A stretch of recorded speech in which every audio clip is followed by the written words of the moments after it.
السلام علیکم ناظرین، کرکٹ کی تازہ ترین اپڈیٹ حاصل کرنے کے لیے میرے چینل کو سبسکرائب کر لیں۔ کیون پیٹرسن اور مائیکل وان نے ملتان کی پچ کو بولروں کا قبرستان قرار دے دیا اور ساتھ یہ بھی کہا کہ سڑک کی طرح پچ لگتی ہے۔ پاکستان اور انگلینڈ کے درمیان پہلے ٹیسٹ کے لیے ملتان ٹریک کو سوشل میڈیا پر پیٹرسن اور وان کی جانب سے تنقید کا نشانہ بنایا گیا، جنہوں نے اسے قبرستان اور سڑک قرار دے دیا۔ ابتدائی ٹیسٹ میچ کے پہلے دن پاکستان کے کپتان شان مسعود اور اوپنر عبداللہ شفیق کی شاندار سینچریوں کے بعد انگلینڈ کے تجربہ کار بلے بازوں کیون پیٹرسن اور مائیکل وان نے ملتان کی پچ کو تباہ کیا۔ بنگلہ دیش سے ٹیسٹ سیریز ہارنے کے بعد پاکستان نے انگلینڈ کے خلاف سیریز کے افتتاحی میچ کے لیے فلیٹ ٹریک کا انتخاب کرنے کا فیصلہ کیا، لیکن انگلش تیز گیند بازوں کی سطح سے کوئی مدد نہ ملنے کے بعد اسے فوراً تنقید کا سامنا کرنا پڑا۔ پاکستان کے کپتان شان مسعود نے 4 سالوں میں اپنی پہلی سینچری بنائی، جبکہ شفیق نے بھی سرخ گیند کی کرکٹ میں اپنی خراب پیچ کو ختم کیا،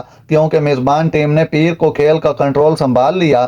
مسعود پر رنز بنانے کا دباؤ تھا۔ اس کی آخری سینچری 2020 میں مانچسٹر میں انہی مخالفین کے خلاف آئی تھی۔ تاہم ملتان ٹریک کو سوشل میڈیا پر پیٹرسن اور وان کی جانب سے تنقید کا نشانہ بنایا گیا، جنہوں نے اسے قبرستان اور سڑک قرار دے دیا۔ ملتان کی وہ وکٹ گیند بازوں کا قبرستان ہے، پیٹرسن نے لکھا۔ ناظرین، ایسی بر وقت خبریں سننے کے لیے میرے چینل کو سبسکرائب کر لیں۔ اللہ حافظ۔